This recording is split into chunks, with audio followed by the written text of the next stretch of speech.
असदुद्दीन ओवैसी जी। मोहतरम चेयरमैन साहब, आपका बेहद शुक्रिया कि आपने मुझे सदर जमहूरिया के खुतबे पर बोलने का मौका दिया। सर, मैं हस्ब आदत और हस्ब रिवायत इसकी मुखालिफत में खड़ा हूं और सदर जमहूरिया के खुतबे को अगर आप देखेंगे सर, तो उसमें पूरे खुतबे में लफ्ज मुसलमान तो छोड़िए, लफ्ज अक़लियत भी इस्तेमाल नहीं हुआ है। और मैं बड़ी जिम्मेदारी के साथ आपके सामने अर्ज कर रहा हूं कि भारत में 14% मुसलमान जो आबादी के लिहाज से 17 करोड़ आते हैं, वो आज पिछले 10 साल में नरेंद्र मोदी की सरकार में अपने आप को एक गैर यकीनी कैफियत में पाते हैं, अपने सोचते हैं कि हमारी शनाख्त को खतरा है, हमारे वजूद को खतरा है। और मैं बड़ी जिम्मेदारी के साथ कह रहा हूं कि जज्बात में लाए बगैर कह रहा हूं कि आज 17 करोड़ मुसलमान अपने आप को ऐसा समझते हैं कि जिस जमाने में हिटलर के जमाने में यहूदी अपने आप को समझते थे। और उसकी मैं बताता हूं क्यों समझते हैं, बताता हूं आपको चंद मिनट में। सर, मिसाल के तौर पर आप देखिए खुतबे सदारत के हिस्से तहरीर का 32वां पैराग्राफ 32 पैराग्राफ में ड्रॉप आउट रेट का जिक्र हुआ, स्कूलों में इंदराज यानी एनरोलमेंट का जिक्र हुआ, एससीज का नाम लिया गया, एसटीज का नाम लिया गया, ओबीसीज का नाम लिया गया, लफ्ज अक़लियत का नाम नहीं लिया गया, मुसलमान तो छोड़िए। और सबसे ज्यादा ड्रॉप आउट इस मुल्क में अगर स्कूलों में है तो मुसलमानों में है। सबसे कम एनरोलमेंट अगर है तो मुसलमानों में हायर एजुकेशन में। गवर्नमेंट का डेटा है सर कि मुसलमानों का जो स्टूडेंट ड्रॉप आउट है वो 14.42 से क्लास 1 से शुरू होता और वो क्लास 6 और 8 को पहुंचे अब तक वो 10.76 को पहुंचता है। ये गवर्नमेंट का डेटा है, यानी क्लास 1 से क्लास 6 से 8 तक ये हाल है। आपने क्या किया सर इस बजट में? प्री मैट्रिक स्कॉलरशिप को सिर्फ 9th क्लास तक महदूद कर दिया और इसमें आपने पैसे कम कर दिए प्री मैट्रिक स्कॉलरशिप में। और सर 2022-23 का बजट आप देखिए, 5026 करोड़ रुपए दिए गए थे, जिसमें से सिर्फ 663 करोड़ इस्तेमाल हुए। अब आप आ जाइए सर, AISHE का डेटा है कि हायर एजुकेशन में मुसलमानों का 8.5 ड्रॉप आउट रेट हुआ है। 2020-21 में गवर्नमेंट का डेटा बता रहा है कि 1,80,000 मुसलमान हायर एजुकेशन में नहीं है। प्री मैट्रिक स्कॉलरशिप को आपने 423 करोड़ था, उसको आपने इस साल 326 कर दिया। मौलाना आजाद फेलोशिप को 45 करोड़ कर दिया। MCM जो 44 करोड़ था 33 करोड़ कर दिया। बताइए, जो सबसे ज्यादा जिसका कम्युनिटी का ड्रॉप आउट रेट है और जो हायर एजुकेशन नहीं, उससे आप ये बर्ताव करते हैं। सर, दूसरी बात यह है कि हम ये देख रहे हैं कि 10 साल में इस सरकार में कोई हद नहीं छोड़ी है गलत हुक्मरानी की, नफरतों को भड़काने की, कोई हद नहीं छोड़ी गलत फहमियों को फैलाने की, और कोई हद नहीं छोड़ी इस मुल्क के अवाम नास को तर्क करने की।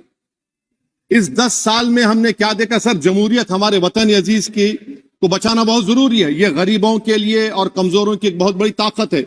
मगर 10 साल में 9.5 साल में क्या हुआ?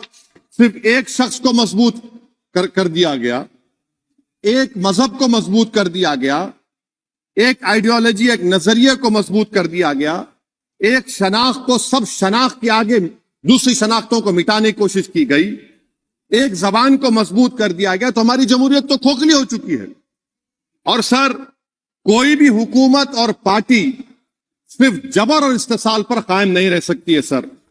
दूसरा पॉइंट सर जो मैं आपके सामने अर्ज करना चाह रहा हूं, CAA के कानून के ताल्लुक से मरकजी एक वजीर ने अखबार में बयान दिया कि हम 8 दिन में करने वाले हैं।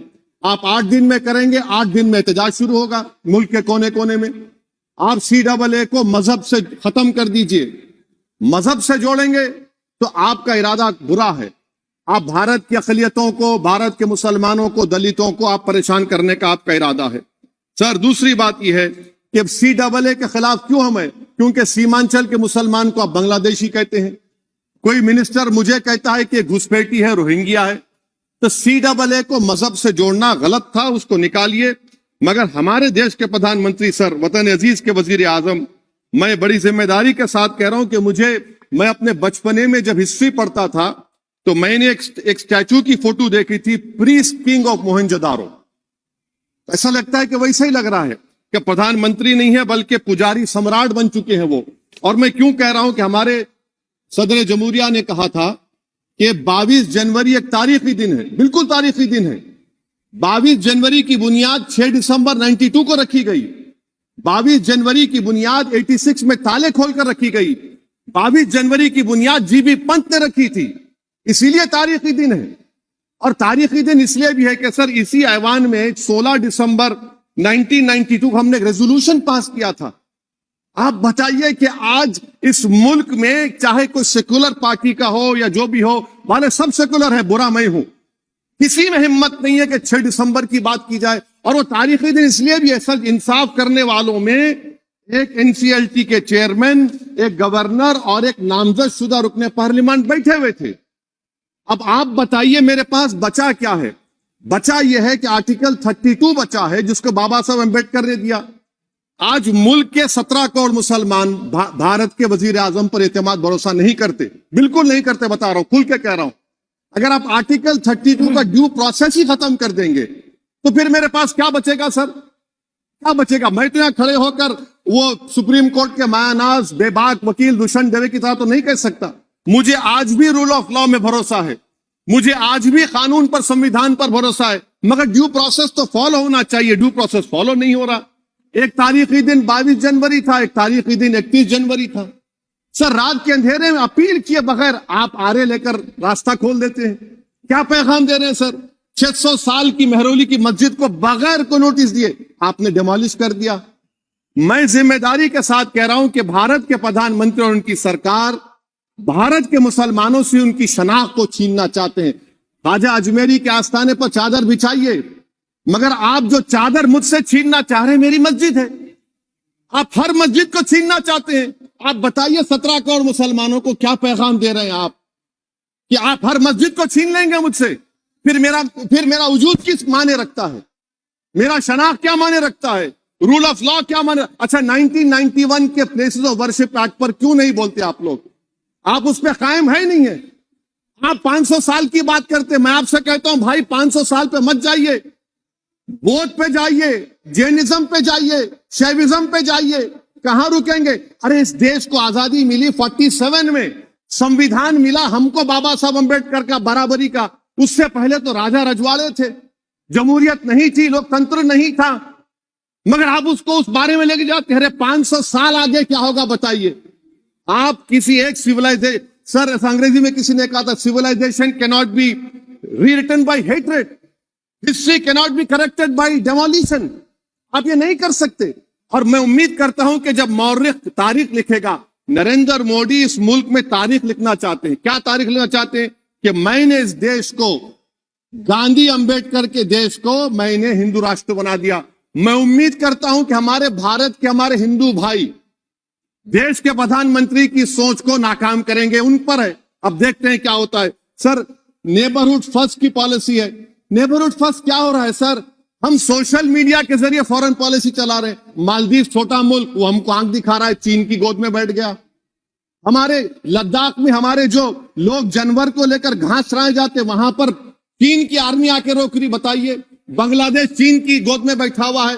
आप गैलेंट्री अवार्ड दे रहे हैं, क्यों दे रहे हैं? कि चीन बैठा हुआ है। तो आपका बफर जोन गया कहां भाई साहब? आपका बफर जोन तो कहां गया नहीं मालूम, गायब हो गया बफर जोन। और दूसरी बात सर, आप ये भी देख लीजिए कि यहां पर मैं आपको इंपॉर्टेंट पॉइंट ये बताना चाह रहा हूं सर। ये हम बोलते हैं India middle east economic corridor, कितना पैसा है बताइए? वो नहीं बताया जाता। अच्छा सर, सबसे तकलीफ दे बात मेरे लिए है कि भारत ने यूनेस्को का इलेक्शन पाकिस्तान से हार गया। हम पाकिस्तान से हार गए, ये आपकी फॉरेन पॉलिसी है। यूनेस्को के इलेक्शन हम पाकिस्तान से हार गए। अच्छा, मामला इजराइल का, फलस्तीन का, गाजा का आया। अक्टूबर में 10,000 लोग मर गए, हमने यूएन में सीज फायर की तायीद नहीं की। दिसंबर आया